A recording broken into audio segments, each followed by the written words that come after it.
This morning, the move to take over Houston ISD. The district has greatly improved since TEA first announced a takeover in 2019. So why now? This is just simply being used as a political weapon. State Representative Jarvis Johnson joins us from Austin. Also, the record number of bills focused on LGBTQ Texans filed this legislative session. But there is a record number of LGBTQ lawmakers, too. Can they kill those bills? Plus, speculation on whether Governor Ron DeSantis or former President Donald Trump will win Texas. Republican political consultant Matt Mackowiak weighs in on the presidential race. And a gunman on parole kills 2 healthcare workers at a Texas hospital. Now, State Representative Rafael Anchia has filed legislation to try to keep it from happening again. Inside Texas Politics with Jason Whiteley starts now. Good Sunday morning, everybody. I'm Teresa Woodard in for Jason Whiteley. We're glad you're with us today. Before we get to our guests, let's tackle some political headlines from across the state of Texas. We're going to begin down in Austin. A group of whistleblowers now calling off the $3.3 million settlement reached in their lawsuit against Texas Attorney General Ken Paxton. They say they made this move because Paxton would not agree to setting a deadline to finalize the deal by the end of the legislative session in May. The agreement was contingent on the Texas legislature funding it, but lawmakers balked at having to pay the bill. House Speaker Dade Phelan said he thought it was not a proper use of taxpayer money. Now, Paxton's office did respond, saying the plaintiffs are trying to undo the agreement by filing a misleading brief with the Texas Supreme Court. Speaking of House Speaker Dade Phelan, this week he revealed a House bill on school safety. This is one of his priorities for this legislative session. It would require school districts to adopt active shooter preparedness plans. It would also expand funding for mental health resources. Other school-related priorities include hiring more school safety officers, seeking better support for teachers, and giving a cost of living adjustment to former educators. Maybe you're preparing to go out to brunch on this Sunday morning. Well, you may soon be able to buy liquor on Sundays in Texas. Senator Kelly Hancock from Fort Worth and Representative Justin Holland of Rockwall filed bills to allow grocery stores and convenience stores to sell ready-to-drink cocktails 7 days a week. Now, current law says drinks made with vodka, tequila, and other spirits can only be sold in liquor stores, which must close on Sundays. Grocery and convenience stores can also only sell beer and wine. Our first conversation this morning centers on Houston. State lawmakers and local officials rallied last week against a state takeover of Houston ISD. The TEA has been working toward a takeover for years. The state Supreme Court just cleared the way, and now lawmakers say politics are at play. We had questions for State Representative Jarvis Johnson, a Democrat whose district includes Northwest Houston and parts of Harris County. Representative Johnson, thanks so much for your time this morning. Houston ISD has greatly improved since the TEA first announced this plan in 2019. So why is this happening now? That's a great question. Why now? What's the point? With all of the progression, it just doesn't make sense at this time. Now, there could be a lot of speculation as to why the governor is choosing to do this. There's been so much talk about school choice. There's been so much talk about vouchers. There's been so much talk about, making sure that children have an opportunity to or can choose to go to school where they want. And so my idea and certainly my opinion on this is just simply being used as a political weapon to enable the governor to make good for his very small constituents that want to see vouchers in this state. The TEA has also talked about restructuring its grading system for schools and school districts. So do you worry that there is an effort this session to make public schools look worse than they really are in order to increase support for school choice? Only certain schools. You've seen the Republicans and certainly the governor use Harris County as its guinea pig, certainly has blamed Harris County for many of the problems that do not exist in this state. They continue to talk about voting irregularities. They continue to talk about voting fraud. And now they're trying to point out something that is absolutely not true, and that HISD needs the state to come in and take it over to improve its based on what it's trying to how it's trying to educate children. I know there is some movement in the state legislature right now to try to lessen the blow if there is a TEA takeover, maybe rewording it to where it says, you know, the TEA could appoint a new board instead of must appoint a new board. Can any legislation be passed in time? We're here as legislators and lawmakers. That's what our job is. Our job is to do the very thing. We can change laws and rules as we see fit. This body passed a law in 21 that gave HISDs failing school 1 year to get their act together. Since that time, which the school was Phyllis Wheatley, it did just that. It went from an F rating to a C rating. Then they came back and said, oh, we made a mistake. And then they regraded them and pushed them down. The governor and the commissioner are changing the rules in the middle of the game and moving the goalposts every single time HISD makes strides. So we can change the rules, and that's certainly what we're trying to do. Representative Johnson, passionate this morning. We appreciate it. Thank you. Thank you. The deadline to file bills this legislative session has just passed, and there are a record number of bills focused on LGBTQ Texans. Now, there's also a record number of LGBTQ lawmakers this session, but likely not enough to keep all of these bills from passing. Brandon Formby from the Texas Tribune joins us this morning from down in Austin. Good to see you, Brandon. So lawmakers are talking about transgender college athletes, drag shows, gender therapy. What seems most likely to become law in Texas? So far, the bills that have the most support are the ones that would limit the college sports teams that transgender athletes could play on. A majority of Texas House members and a majority of Texas senators have signed on to respective bills that would do that. And that large number kind of indicates that there's support as long as the bills don't hit any snags along the way. It's definitely gaining a lot of headlines, and maybe that's what they're after as well. Victims and survivors of the Uvalde mass shooting, they visited the Capitol several times. They vow to just keep letting their voices be heard. Do you think that any Uvalde-related legislation is gaining traction? One of the biggest legislative proposals that victims' families are asking for is raising the age limit for people who can buy semi-automatic rifles.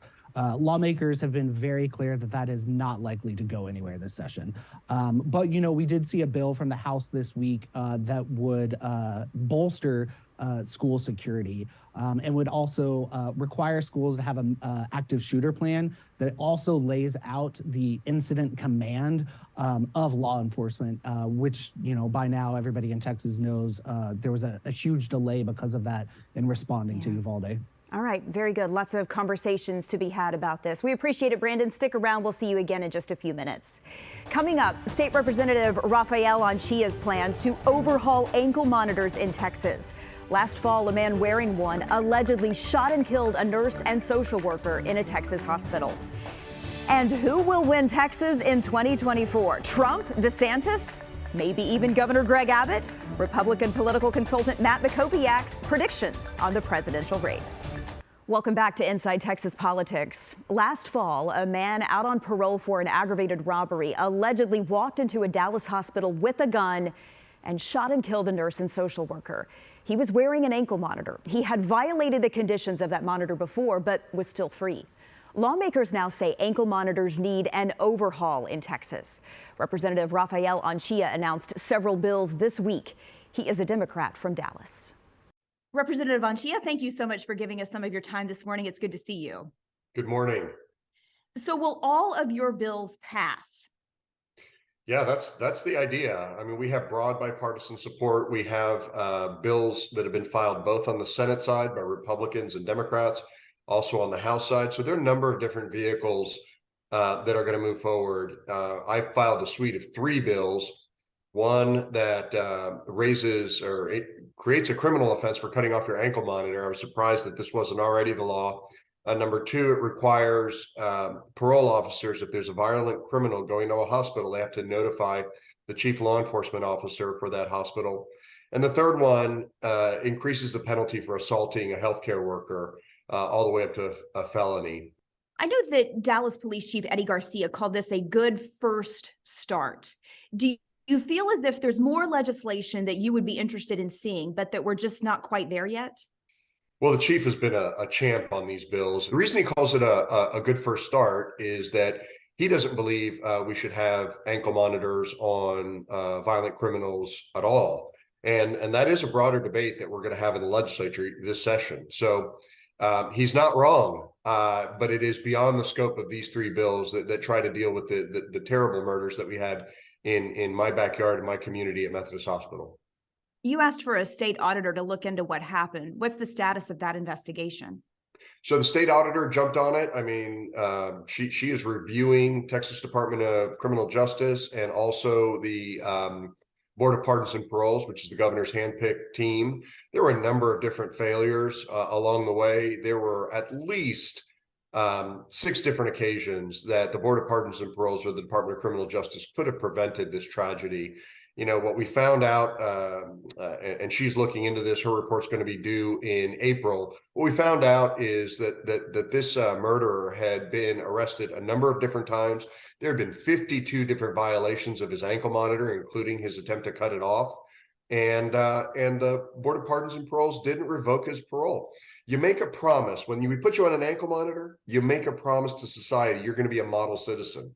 And this guy was a violent criminal. He was not a model citizen. He failed drug tests. He wouldn't report to his parole officer. He was getting arrested, and they still didn't revoke his parole.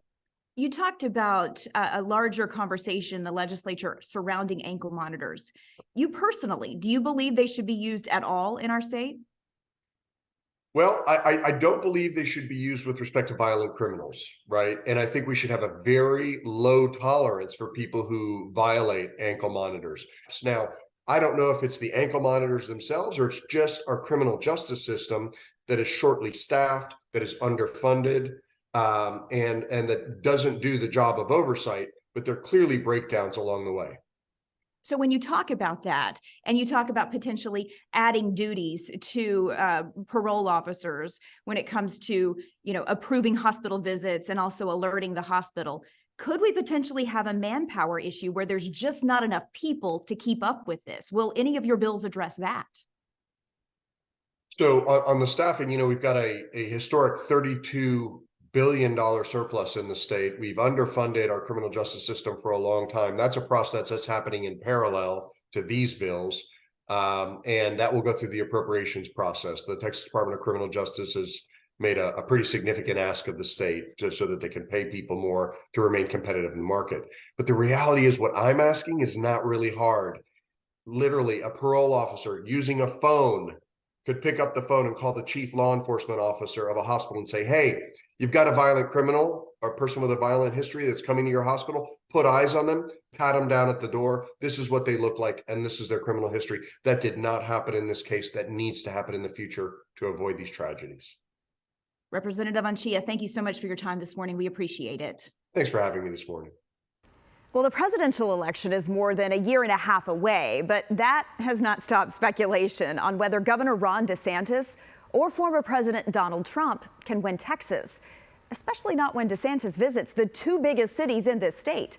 Republican political consultant Matt Mackowiak joining us now from Austin.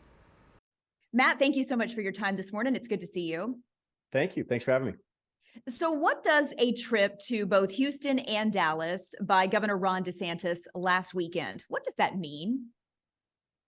Well, Governor DeSantis is a huge draw on the Republican circuit across the country. He could do county GOP dinners every night for the next 10 years and probably still not run out. You know, Republicans are desperate to try to get the White House back. And DeSantis has established a national profile as a conservative reformer in Florida. And most importantly, he went from having about a 1% victory 4 years ago to a 19% victory just this past November. So he's obviously in a due diligence phase where he's trying to decide if he's definitely going to run or not. It looks like he's heading that direction. He has as good a chance as anyone. He is probably the strongest competitor to President Trump right now. but a lot can happen and a lot can change. Well, let's handicap things here in Texas. I mean, clearly, the former president has a strong following in Texas. At least he did the last time he was on the ballot. Is anything going to change in 2024? If it is Trump versus DeSantis in Texas, who wins?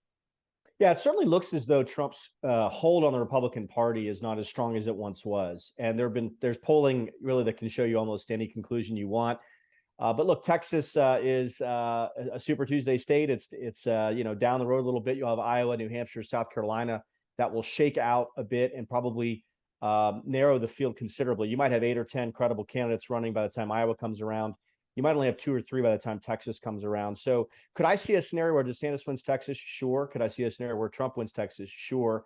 We also have to see if our governor, Greg Abbott, or Senator Ted Cruz decides to run, because that could obviously affect how Texas performs. Well, let's talk about that. We're not hearing Governor Abbott's name in the conversation very much. We know Ted Cruz has said he's not going to run for president, but we shall see. Why are we not hearing Governor Abbott's name elevated to the point of a DeSantis or a Nikki Haley or someone like that? Yeah, I think the answer for that is that the governor has not taken the kind of steps that some of these other candidates have to really put themselves out there. He doesn't do a ton of national travel. He doesn't do a ton of national press. He's very focused on Texas. And of course, right now we're in the middle, around the midpoint of a legislative session where he has a lot he wants to do. I think after the session ends in May and after the veto period ends in June, you might see him start to do a little bit more to try to explore. But in the end, you have to be sure that you want to run. Your family has to support it. You have to have the stamina and the discipline and the desire to do it. And you also have to think you have a chance to win. As it turns out, being governor of Texas is a pretty good job. The governor enjoys it, enjoys the challenge, and he just won an overwhelming reelection by 11 points over a very well-funded challenger. So he would be a credible candidate, certainly. Whether he has the desire to do this, I think, is an open question right now. Very good. Matt, thank you so much for your insight this morning. We appreciate it. Good to see you. Thanks. Now that the deadline to file bills has passed, the work of passing bills into law actually begins. We'll discuss what has a chance and what doesn't next on the Roundtable. Okay, now it is time for Reporters Roundtable, where we try to put the headlines in perspective each week. Brandon is back with us from the Texas Tribune. Bud Kennedy from the Fort Worth Star-Telegram joins us every week, as does Bernadine Steptoe, political producer here at WFAA-TV in Dallas. So, guys, now that the deadline to actually file legislation has passed, this is where the real work starts. Now they're going to try to get these bills passed into law. It also means we're going to start to see the visions of Lieutenant Governor Dan Patrick and House Speaker Dade Phelan really become a little more clear. So how do we think they're going to differ, Brandon? I think one of the biggest areas that we're already seeing is their different plans for property tax relief for Texas homeowners. The speaker wants to limit the increase on appraised value to try to bring those property taxes down. The lieutenant governor is adamant about instead increasing the homestead exemption, or basically like the rebate that property tax or that homeowners pay. Yeah, all right, so differences in property taxes. Bud, what do you believe is going to be the difference between the House and the Senate? Well, I think last time Speaker Phelan was a rookie, people felt like he got steamrolled by the lieutenant governor. He's trying to make it clear he won't get steamrolled this time. The House is going to stand firm. The lieutenant governor keeps talking about special sessions. If he doesn't get his way, he does, not the one who calls special sessions, but we'll see how much the speaker is able to hold off the lieutenant governor. Yeah, we are already starting to hear about special sessions, and the regular session is barely halfway done. All right, Bernadine, your thoughts? Well, I think that you're going to see the lieutenant governor trying to push his priorities forward, and you're going to see some kind of property tax relief. And also, I think that you're going to see a little bit on the vouchers, however it's going to be, because now you have Governor Abbott involved in that effort. But I think that you're going to see the speaker put forth a little bit more power than he did last time. All right, let's talk a little bit about some of the bills that are out there making headlines. You know, so many of these are not going to make it out of committee, but they do definitely get people talking, like proposing a vote on secession, or the more kids you have, the bigger tax breaks you get. Is this just political posturing, Brandon? I mean, I think that depends on who you ask. A lot of these lawmakers, even knowing that the legislation that they're putting forth will never really gain much steam through the process, still want to call attention to issues. They also want to go back to their constituents and, be able to say, hey, I at least tried this. Absolutely. And maybe that's the goal. They're trying to run in the primary already. Bud, how would you describe some of these bills, like proposing a vote on secession and the drag shows and things like that? Well, I like what I saw a lobbyist write on Twitter this week. Said some of these should be tweets instead of bills. Oh, all right. There you go. Legislating by social media. We have nearly 5,000 bills. Most of them will never even get a hearing in committee. It's just something to wag around back home in the district and say, see, I tried to do something about this. Absolutely. But do you believe that this kind of effort on drag shows we're seeing across the country, do you think something's going to happen here in Texas on that? I think something will happen to redefine sexual performances, sexual oriented businesses, and whether children can attend. Obviously, it's not legal to say that men can't wear women's clothes in front of children. That would be a discrimination. They'll find some way to define it around sexually oriented performance. And the definitions are definitely difficult to find sometimes. Bernadine, your take on some of these bills? Oh, I definitely think that it's a lot of political posturing because they will never see the light of day. But I think that it gives these representatives and senators opportunities to go back to their districts, as have already been mentioned, and sort of brag and say, well, I tried, but hey, we have the speaker against this, or we have the lieutenant governor. So we're going to see a lot more of it, but a lot of it won't get passed. All right. Great takes this morning. We appreciate it. Bernadine, Bud, Brandon, good to see all of you. And thank you so much for watching. We appreciate it. Hope you have a wonderful Sunday and a great week ahead.